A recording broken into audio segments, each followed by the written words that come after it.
Diosca Ancha Anchatã, Ruiarca, Cunacunata, Chame Sapalã Churinta, Comurca Pipas Pipe, Nica Mananha Puxucaspa, Unhai Paiquinhã Causanampaca.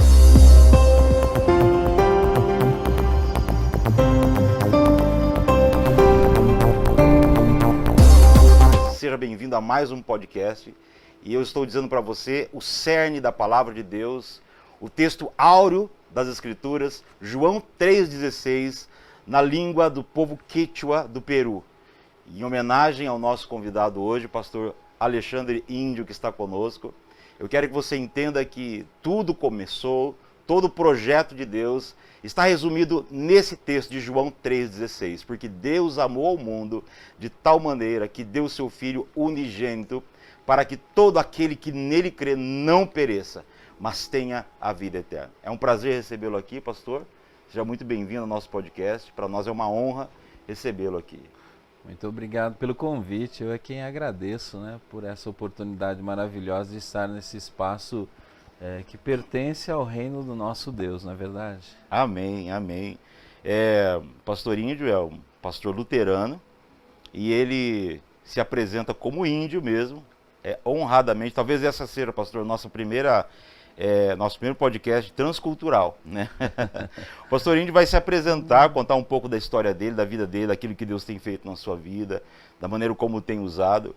Mas eu quero dizer, pastor, que para mim é uma honra especial tê-lo aqui hoje, porque desde a minha adolescência, Deus tocou meu coração para o chamado missionário, para a obra de Deus, justamente por causa do povo indígena. Eu li um livro, não sei, talvez o pastor conheça, Por Essa Cruz Te Matarei. Esse livro é de um missionário americano que se deixa tudo, se embrenha nas matas da América Latina, da Venezuela, a busca de um povo indígena que ele havia visto num jornal, lá nos Estados Unidos. Viu alguns índios estavam tendo conflitos com os petroleiros, né? Que vinham no meio da selva, então, por causa das usinas de petróleo, e acabamos se chocando com eles, né? De repente invadindo o território deles, e aquela hostilidade causava morte, muitas mortes. E ele falou, esse povo precisa de Deus, e ele deixou tudo e veio, né? Então uma história que tocou a minha vida, de fato foi uma coisa assim, queimou meu coração, de modo que a minha oração, meu desejo, eu queria que o Senhor me levasse para uma tribo indígena de índios canibais. E eu ficava muito triste, até um tanto decepcionado, quando eu escutava alguém dizendo assim, olha, já quase não tem mais tribo não alcançada, não tem mais índios canibais.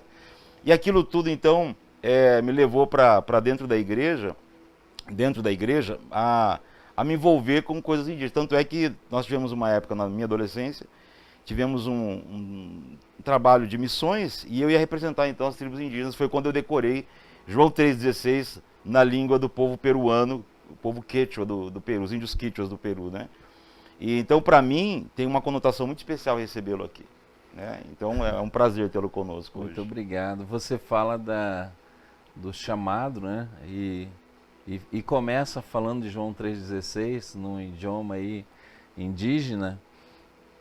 Eu fui evangelizado no Mato Grosso do Sul, né? Sou natural de Aquidauana, no Mato Grosso do Sul.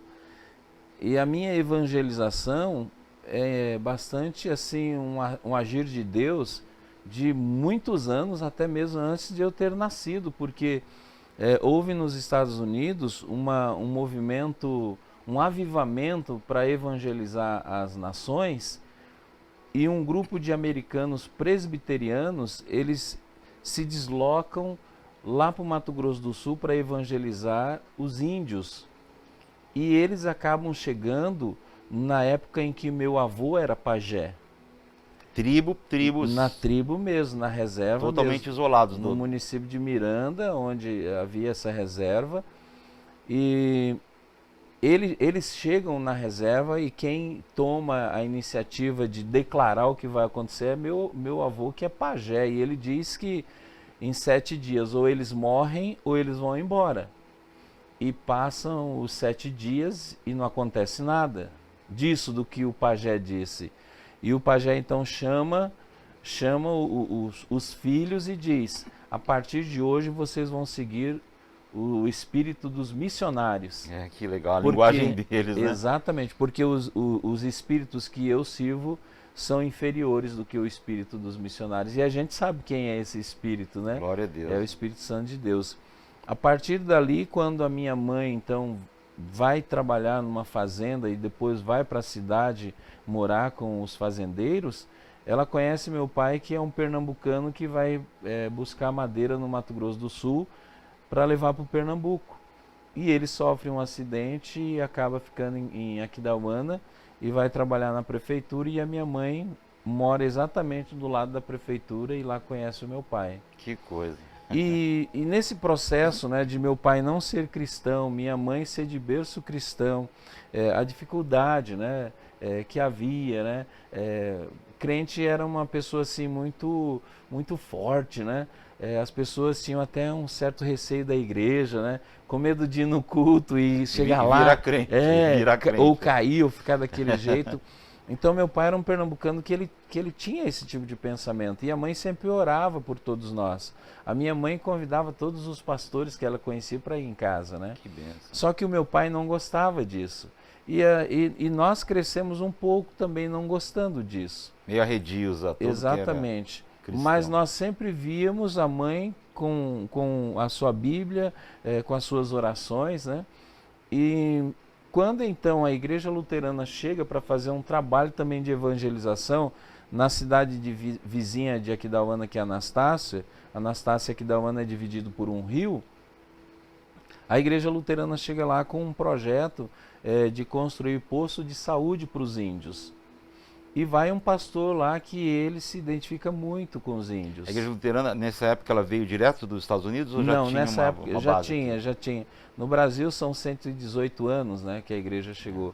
Mas ela atendia muito mais as colônias de alemães, né, que vieram. Exato. Então não Como era que foi assim, parar nos índios? não Uma era. igreja alemã foi trabalhar com os índios. Ela não veio especificamente para fazer evangelização com os brasileiros. Ela veio porque vieram os imigrantes alemães, luteranos, e a igreja se organizou para ter o atendimento. Até hoje, né? Até hoje, predomina os alemães, né? Ela é muito forte no sul do país, né?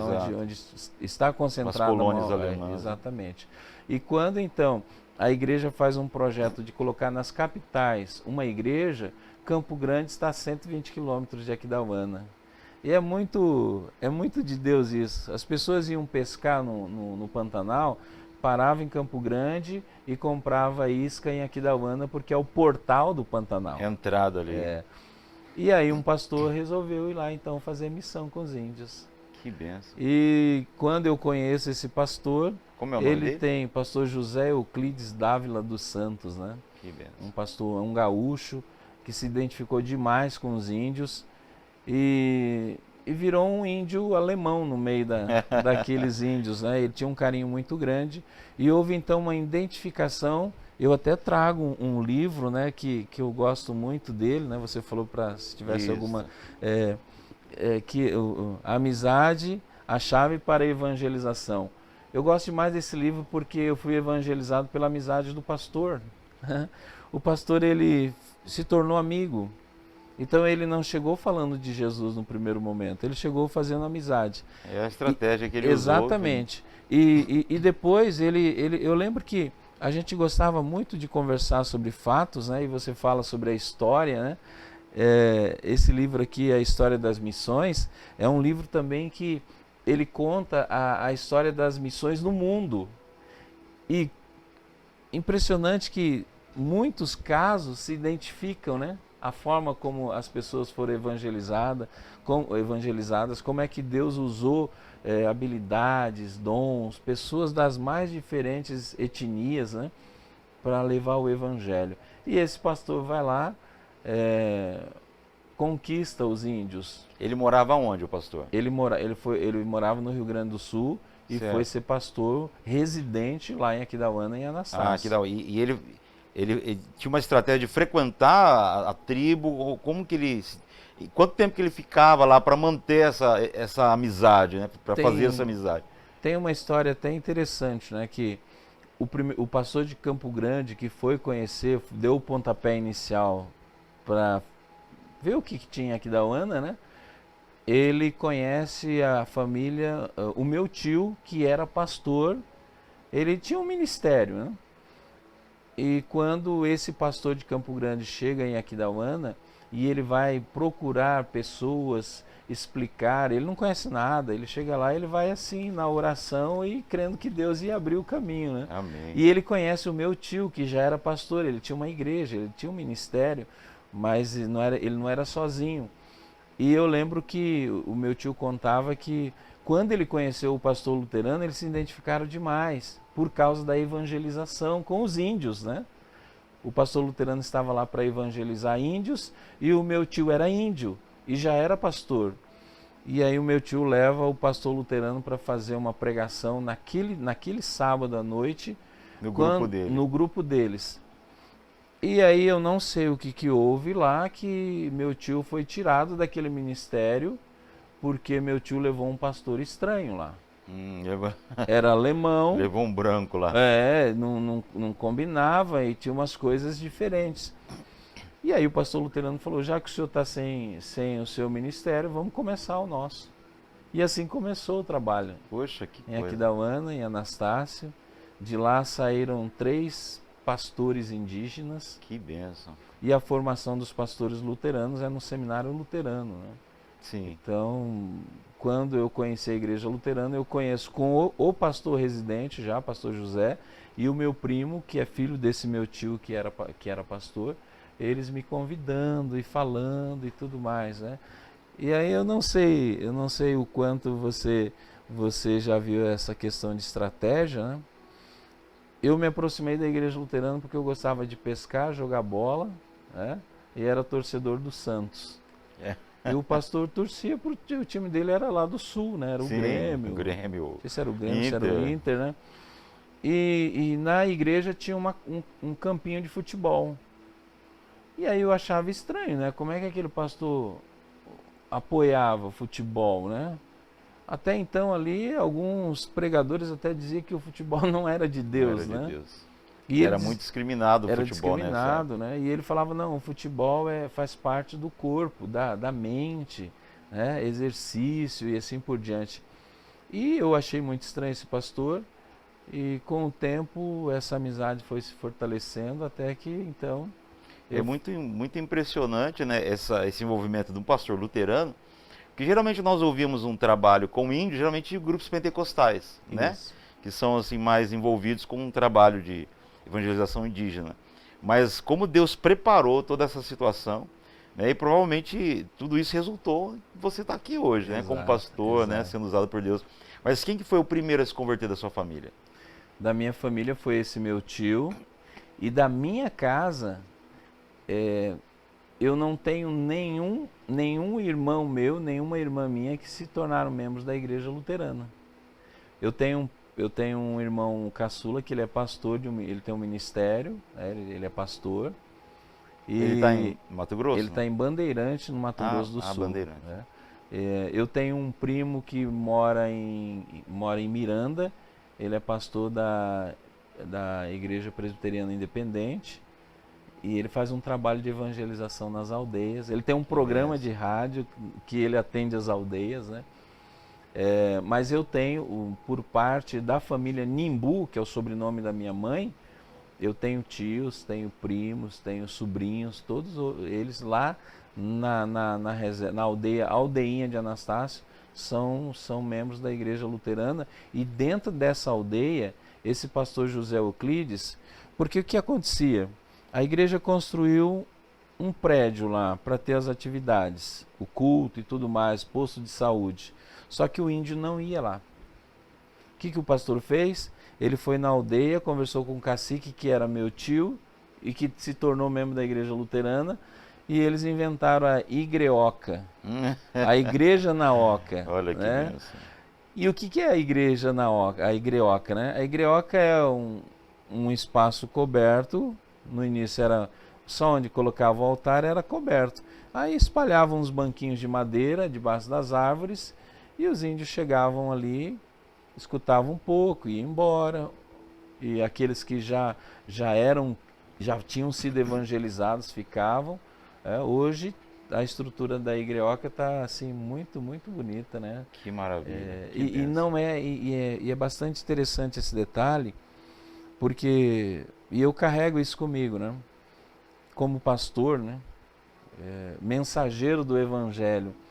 O primeiro objetivo da denominação não deve ser visar que as pessoas sejam membros da sua denominação, mas sim que elas conheçam a Jesus e a partir daí elas escolham uma denominação aonde elas vão servir a Jesus nessa denominação. Essa é a ideia do reino, né? Essa é a ideia, esse é o centro do Evangelho. Amém. Né? Jesus sempre de novo lembra isso, né? Que ele veio trazer a mensagem do Pai, né? Ele veio trazer a vontade do Pai. João fala que a vontade do Pai é que todos creiam no Filho, né? Antes eu falava contigo sobre o grupo cristão ecumênico. Nós pautamos o nosso trabalho ecumênico na oração sacerdotal de Jesus em João 17, quando ele diz que todos sejam um nele. Não que todos sejam uma só denominação, né? Amém. Porque isso é histórico, a gente não vai conseguir mudar isso. E é até bom que tenha muitas denominações, né? Porque não gosto daquela igreja porque lá o pastor é índio, né? Sim.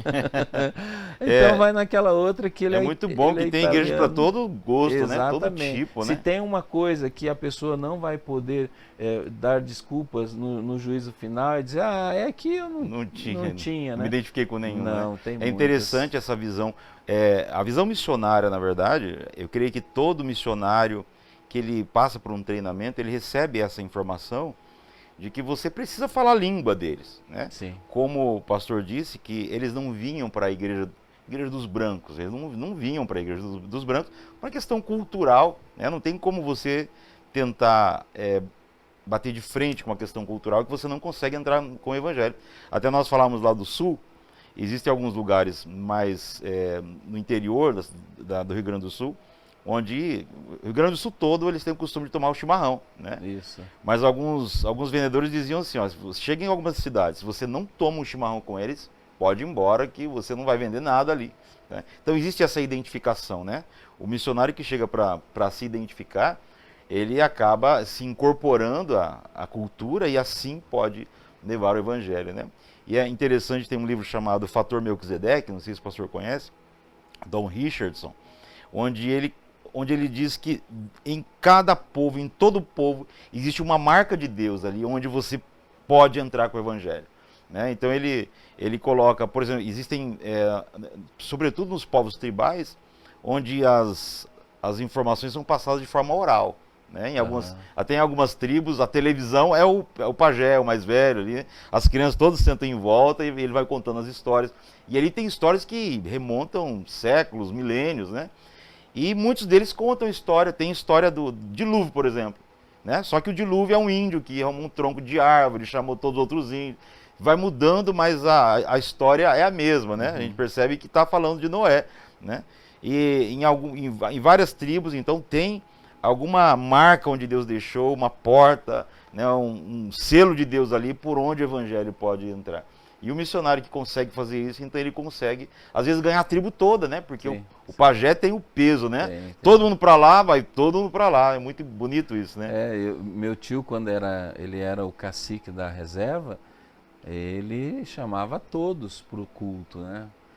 Ele orava, ele aconselhava as pessoas com a Bíblia, né? Que coisa, então, mas assim, esse detalhe da cultura...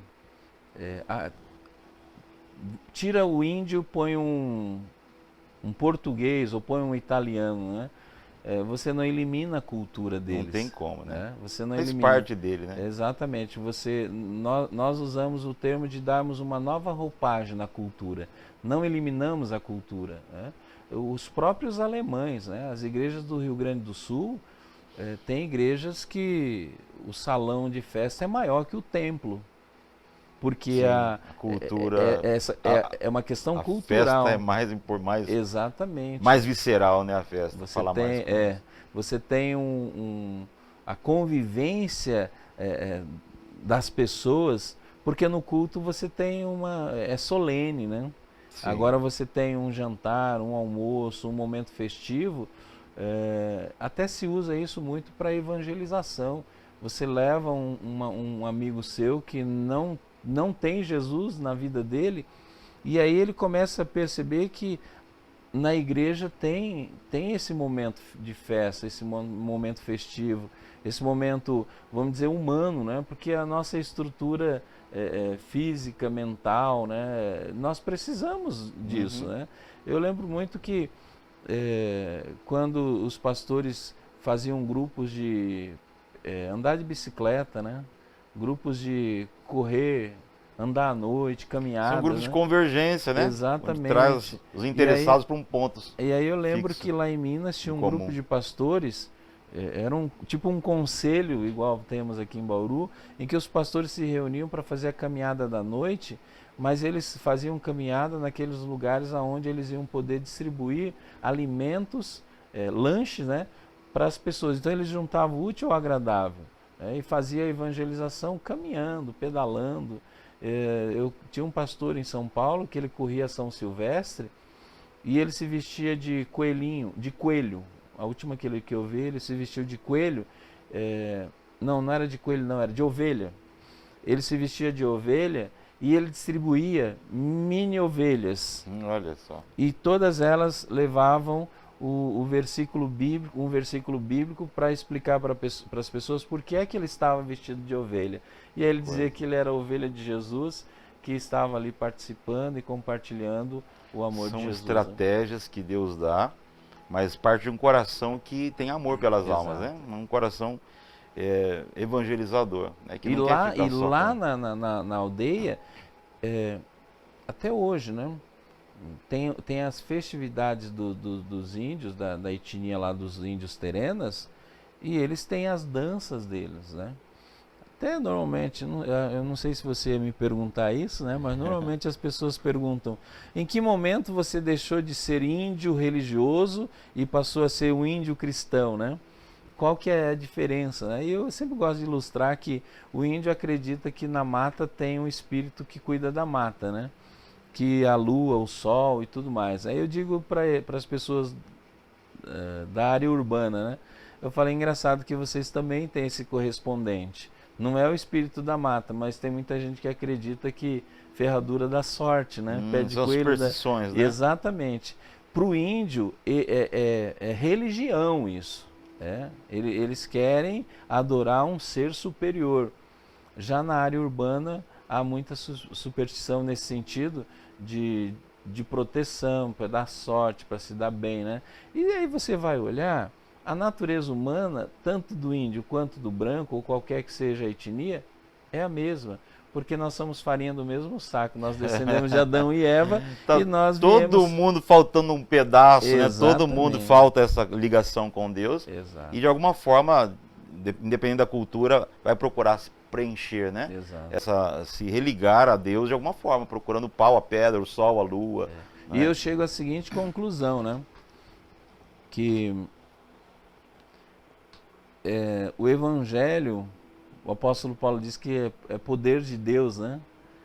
O Evangelho, a mensagem da salvação é um dinamite que a gente põe no Amém. ouvido e no coração das pessoas.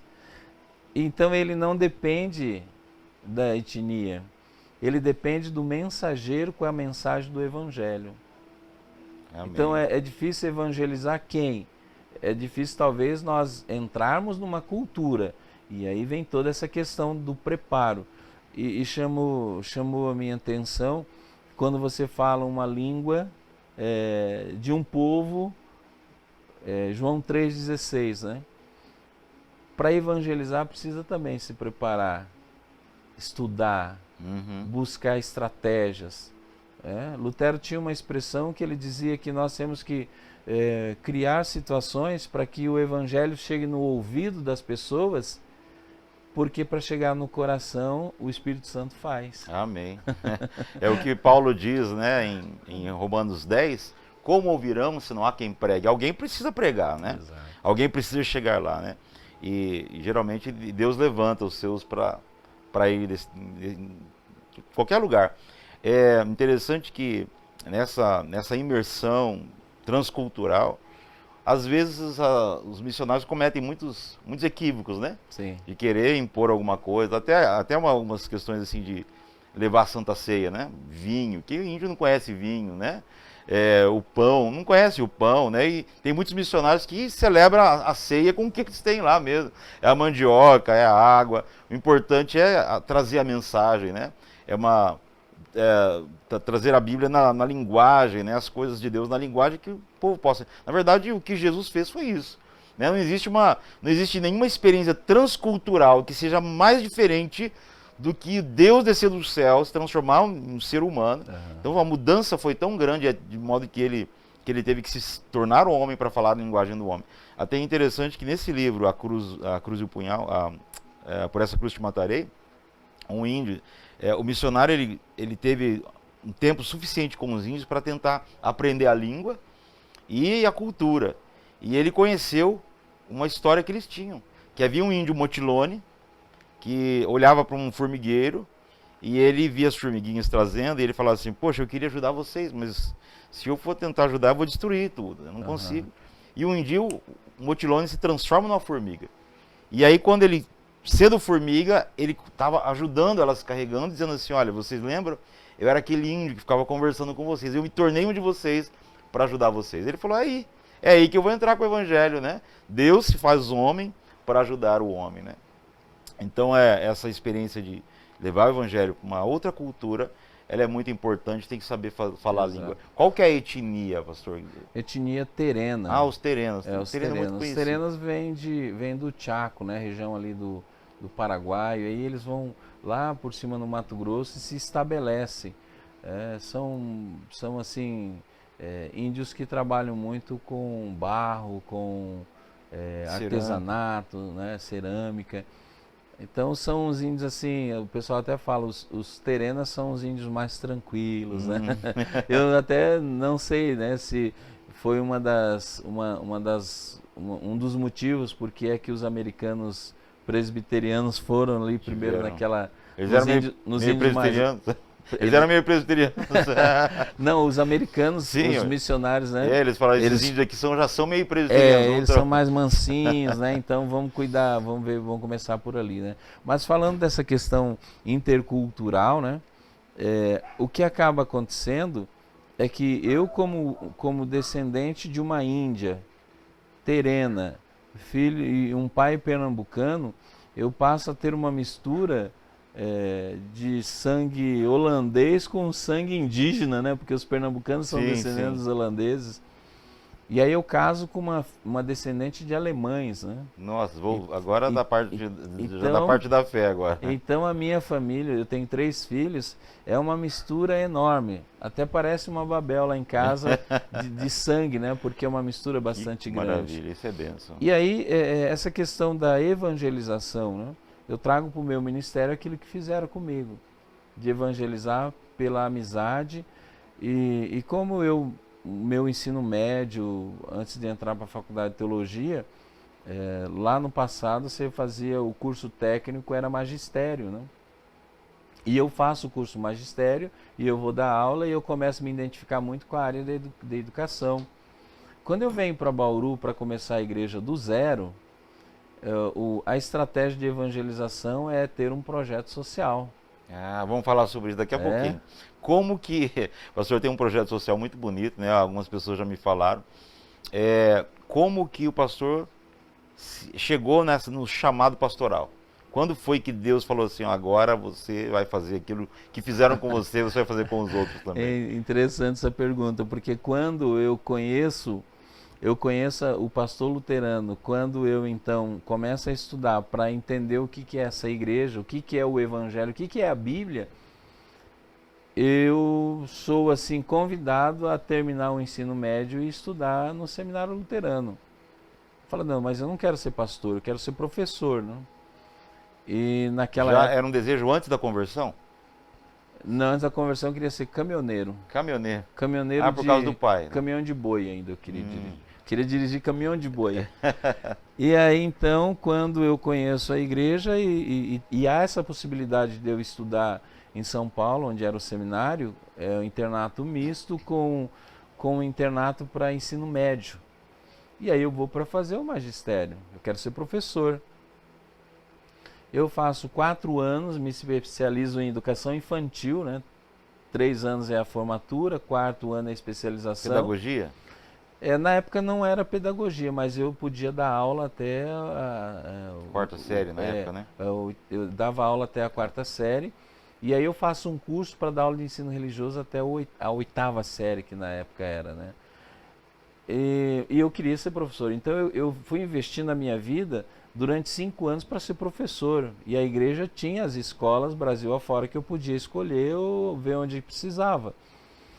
E quando então naquele último ano Deus falou assim, abriu meu coração e minha mente, e eu cheguei à seguinte conclusão: ser professor e ser pastor só vai mudar o conteúdo, né? Claro.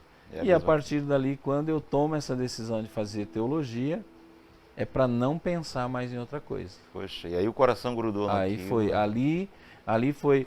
Então, Jesus me chama lá na aldeia, lá em Aquidauana e Anastácio, pela vida de amizade com o pastor, me leva para uma formação que eu queria, e depois, ao terminar essa minha formação, ele diz: não é por aí, o seu caminho é outro.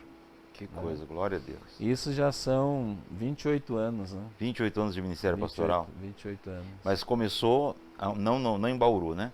Não em Bauru. Eu faço 5 anos para ser professor, depois eu faço mais 6 anos de teologia no Seminário Luterano, e aí após o término da faculdade de teologia, eu vou ser pastor em Minas Gerais, em Governador Valadares. Pastor auxiliar ou já assume uma pastor congregação? assumindo uma congregação. Que bênção.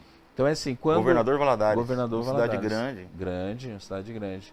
Fico lá 8 anos em Governador Valadares, e aí surge o projeto Bauru, né? De plantar uma igreja.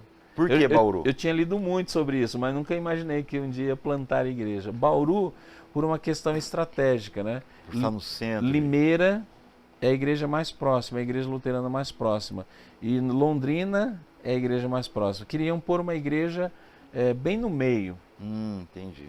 E aí, quando é feito o projeto, Bauru já tem famílias luteranas, e se faz uma busca, acaba encontrando luteranos espalhados na região. E esses luteranos eram alemães, descendentes de alemães? Também, a maior parte, né?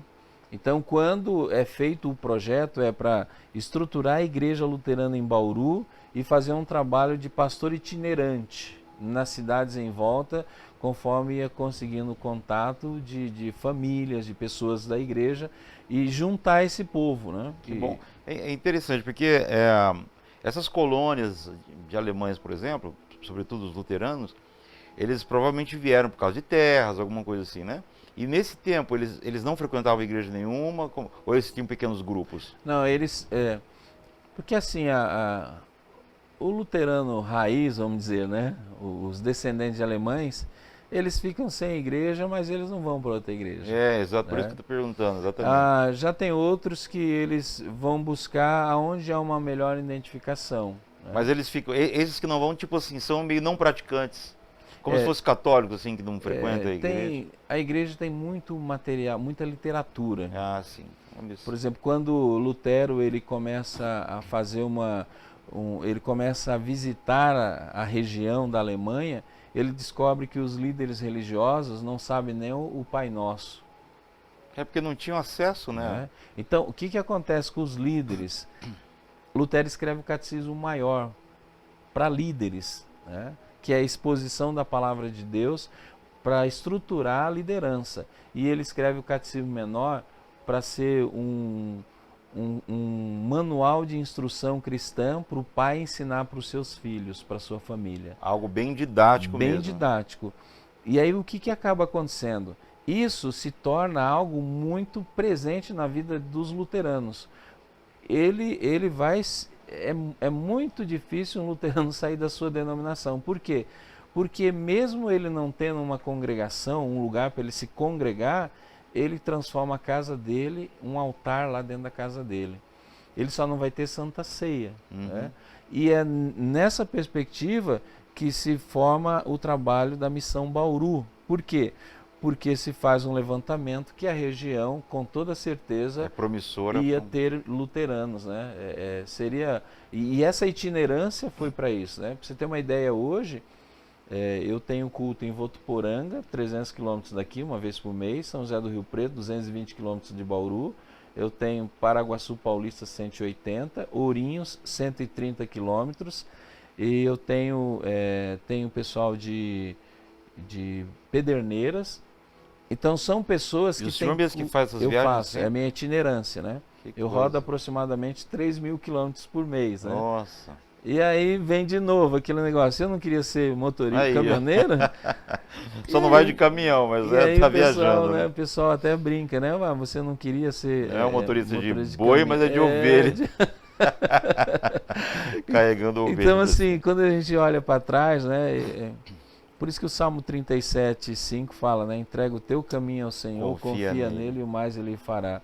Então você entrega o caminho, você planeja o que você quer trilhar aqui, né? Aí você coloca nas mãos de Deus, né? E o mais Deus vai fazer, ou ele vai acrescentar ou ele vai tirar. O mais importante é que o plano dele é bom, agradável e perfeito, né? Exatamente. Então você tem planos, tem projetos, entrega nas mãos do Senhor, porque tem gente que fica preocupado, se eu entregar nas mãos do Senhor, entregar na mão de Deus, tipo assim, é sinônimo de vou sofrer, não é o que eu quero. Mas depois lá na frente você percebe que foi a melhor coisa a ser feita. Sim, Né? sim. Hebreus 11, né? A fé, né? Amém. É questão de fé, você crê, né? Aí- O cristianismo é a única religião no mundo que você crê. Eu acredito que é assim.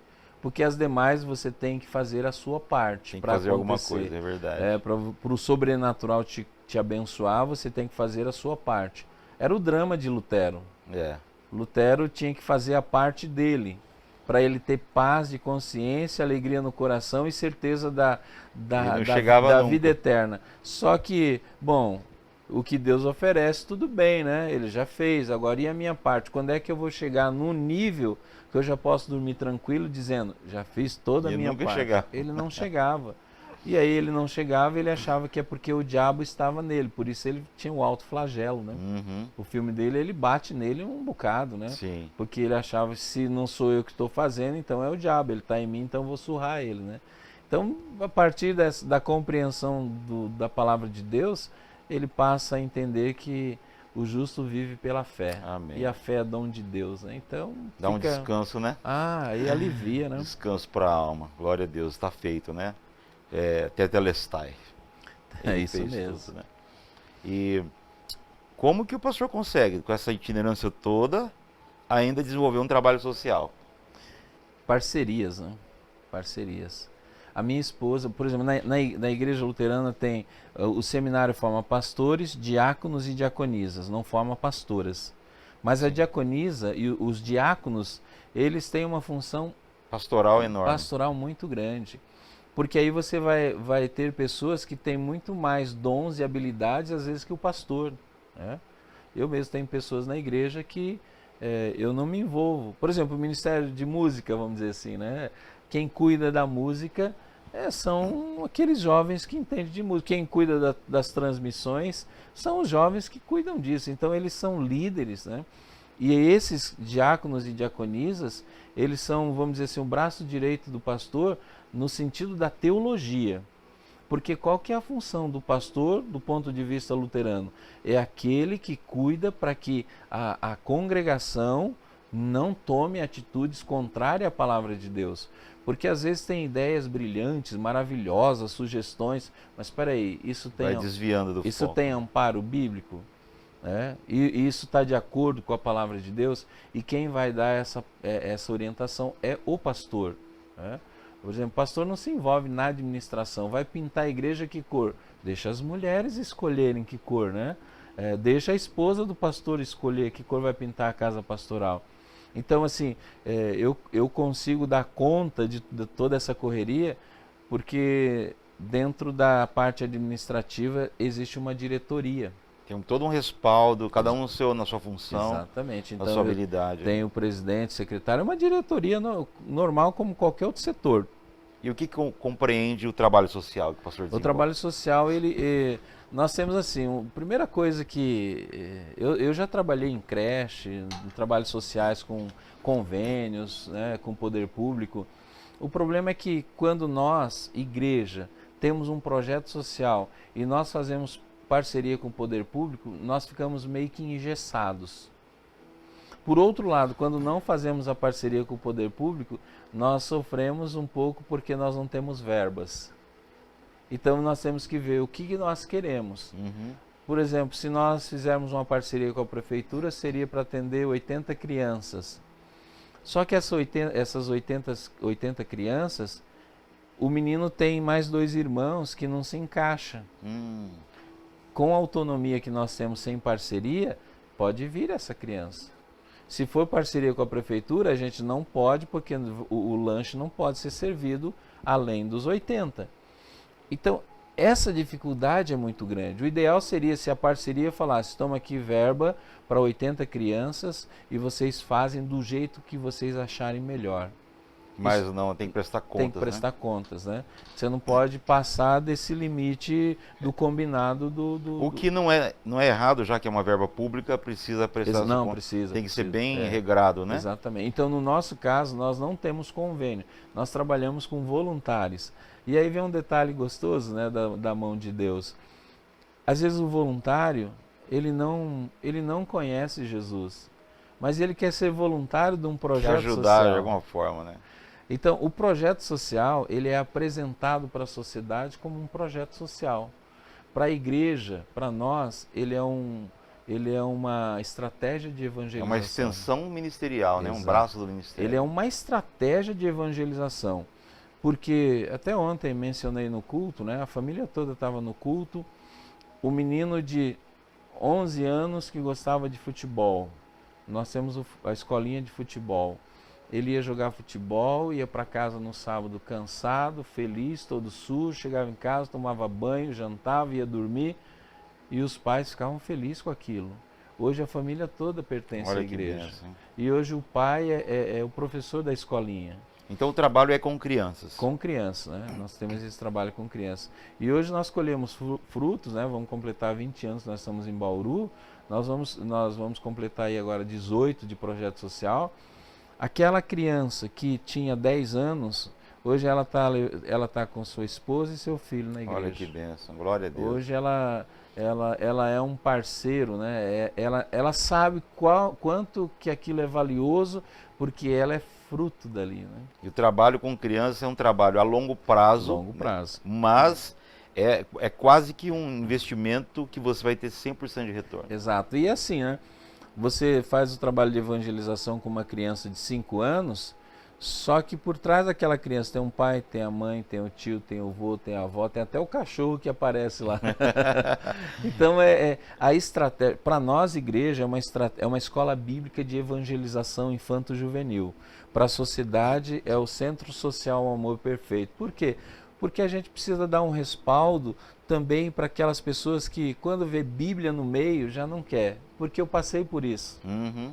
Então toda a nossa atividade de evangelização, Dia das Mães, nós não colocamos a Igreja Luterana de Bauru convida você, mãe, para um culto do Dia das Mães.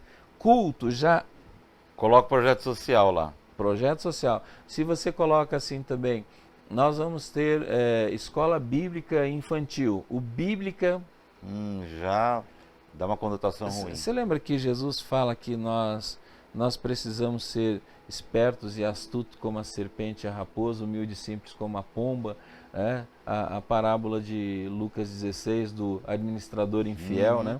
Que ele é muito astuto, e Jesus fala, vocês filhos da luz precisam ser astutos, espertos assim, no sentido do trabalho do reino de Deus. Com sabedoria, né? Com sabedoria, com discernimento, com base bíblica, né? Com uma estratégia de evangelização, e não só com as pessoas de fora, mas também a gente precisa, como pastor, cuidar daqueles que já estão dentro da igreja. Porque uma pessoa que não tem Jesus, eu falo isso por experiência própria, uma pessoa que passa a pertencer à denominação, passa a crer em Jesus, ela precisa ser cuidada. Ela é alguém que ainda não tem a maturidade como aquele que já está há 20 anos no Evangelho. Uhum. Então, eu gosto do pastor Diego, né, que ele é terapeuta, né? Sim, ele esteve com a gente E eu aqui. acompanho assim as falas dele, porque o espiritual, físico, mental e social, desses 4 pontos, eu só sou espiritual, eu só sou pastor.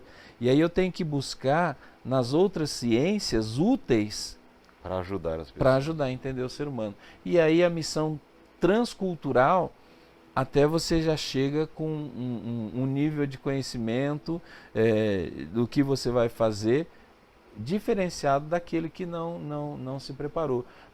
A Bíblia é uma biblioteca, a Bíblia é uma coleção de livros, a Bíblia é a revelação de Deus na gramática. Então, para você ensinar a Bíblia, você tem que ter um preparo gramatical, né? Exato. Você precisa ter pessoas focadas ali, que Deus deu dons, né? Amém. Pastor William, né, que eu admiro muito, né, da Igreja Batista, um conhecedor profundo, né, da palavra de Deus. Eu, quando preciso de alguma ajuda, algum apoio, eu recorro aos universitários, porque a gente não sabe tudo, né? E não pode parar. Nós precisamos sempre de novo estarmos assim, estudando, aprofundando, indo aos originais, né, aos comentários. E o conselho de pastores, né, favorece muito, porque o conselho, você vai lá para a reunião do conselho de pastores, sempre tem alguém falando algo da palavra de Deus que você fala, puxa vida... Não tinha olhado por esse ângulo, não tinha prestado atenção nisso. Então, esse nosso projeto social, né, dentro desse aspecto de evangelização. Então, nós temos o projeto social, nós temos o coral, nós temos o esporte, nós temos a parte de acompanhamento escolar, né? Nós temos durante o ano, nós temos a abertura do projeto, teatro de Páscoa, aí nós temos Dia das Mães, aí nós temos Dia dos Pais, aí nós temos a Festa da Primavera, aí nós temos o mês da Reforma, outubro, aí nós temos Dia das Crianças e Natal. Todas essas datas, elas são estratégias de evangelização, onde o pai vem até o espaço do projeto, que é dentro do espaço da igreja, e ele ali escuta o filho dele cantar, falar alguma poesia, fazer teatro. E aí nós falamos, Senhor, já chegou no ouvido agora para o coração. Glória a Deus, a semente foi lançada ali, né? E aqueles que já têm a sua denominação, nós trabalhamos assim, deixa o seu filho vir no projeto, porque o seu filho que já é de Jesus, ele vai nos ajudar com o seu comportamento, suas atitudes, a influenciar e fazer com que a evangelização fique ali presente na vida do seu filho, junto àqueles que ainda não têm Jesus, não conhecem, não fazem parte de uma denominação. E aí seu filho, no domingo, você vai com ele para a sua denominação, para a sua igreja. Nós não vamos fazer um cabo de guerra, né? Uhum. Não quero o seu filho... Deixa o evangelho trabalhar, né? Não quero o seu filho na minha igreja, eu quero o seu filho lá com você, na sua igreja. Família, com você. Porque o propósito de Deus, né? Aí eu fico ali querendo que aquele adolescente fique ali na minha igreja e Deus tem um propósito para ele lá na frente que a gente não sabe, né? Nós cremos nisso e a prática precisa acompanhar o que nós cremos, né? Eu assim como pastor, eu gosto de fazer algumas coisas diferentes, né? Eu participo do conselho de pastores, eu participo do grupo cristão ecumênico. Eu sou voluntário da Cristolândia, né? A cada 15 dias eu vou na Cristolândia, que trabalha com recuperação de dependentes químicos homens, né? Sim. Então eu fui lá conhecer, gostei, né? E me ofereceram o convite de estar a cada 15 dias. Então é assim, é dinâmico, sabe? Esse homem, ele é mil e uma utilidades, né? Se desdobra. Meu querido, eu gostaria que você olhasse para aquela câmera ali e que o Senhor dissesse para as pessoas que estão nos ouvindo, se fossem suas últimas palavras, se você tivesse direito a apenas algumas últimas sentenças, o que você diria do teu coração para os nossos espectadores? Eu vou dizer 2 situações, né? Uma que eu conheci e outra que eu vivi. A primeira que eu vivi foi quando a minha mãe, um mês antes de falecer, eu estive com ela. E quando ela falece, eu estou em Minas Gerais, aí eu disse para os meus irmãos, eu não vou no sepultamento da minha mãe, porque eu levei o violão há 30 dias, cantamos, louvamos a Deus, e agora eu sei onde ela está.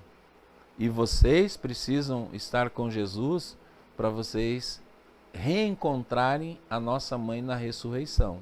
Essa é a promessa de Jesus.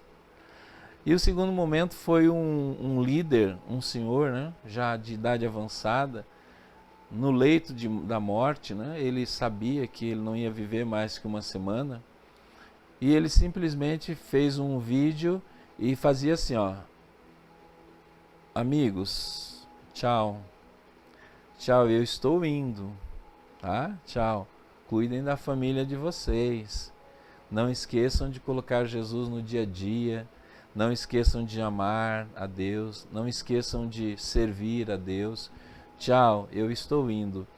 Então, esse conhecimento, essa convicção, ela só passa a existir na vida de cada um de nós se nós dermos ouvidos à palavra de Deus, deixar Deus conduzir a nossa vida, Amém. orientar a nossa vida, porque aí nós nos tornamos pessoas diferentes, nós nos tornamos homens diferentes, índios diferentes, a nossa família passa a ser diferente. As dificuldades não param de existir, não.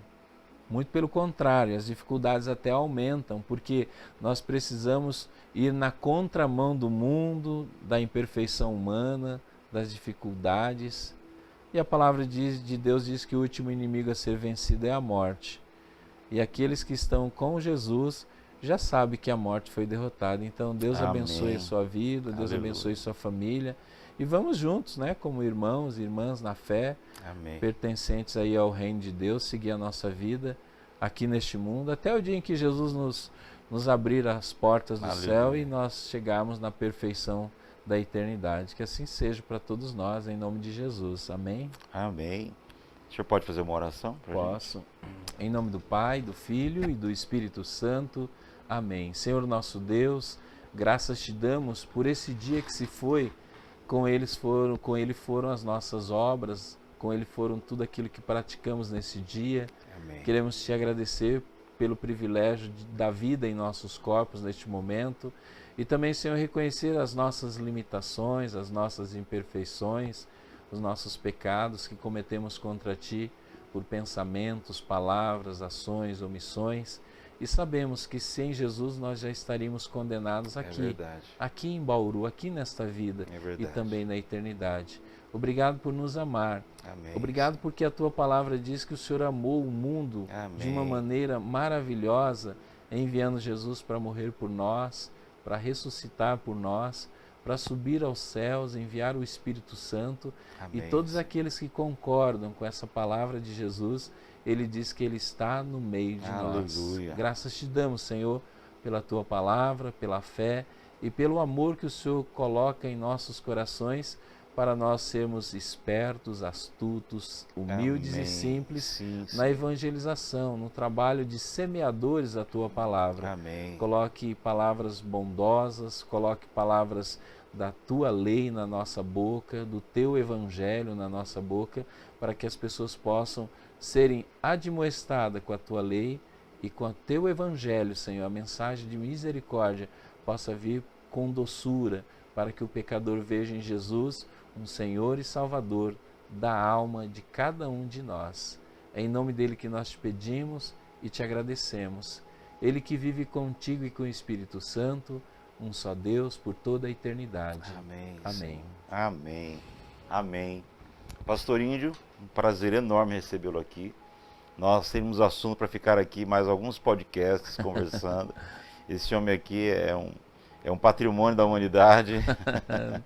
Não, é tudo graça de Deus, né? Amém. Muito obrigado pela deixar as suas atividades, né? Quando eu falei para ele a primeira vez, ele falou: vou ver domingo, fecha a agenda no domingo, né? Depois do culto. Isso. E aí naquela semana não deu, então conseguiu marcar para hoje.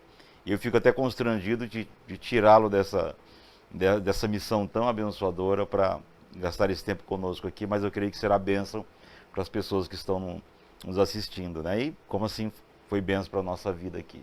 Amém. Agradecemos muito. E para você que nos acompanhou, Yandejara Tanderovassá. Deus te abençoe na língua tupi-guarani. Amém.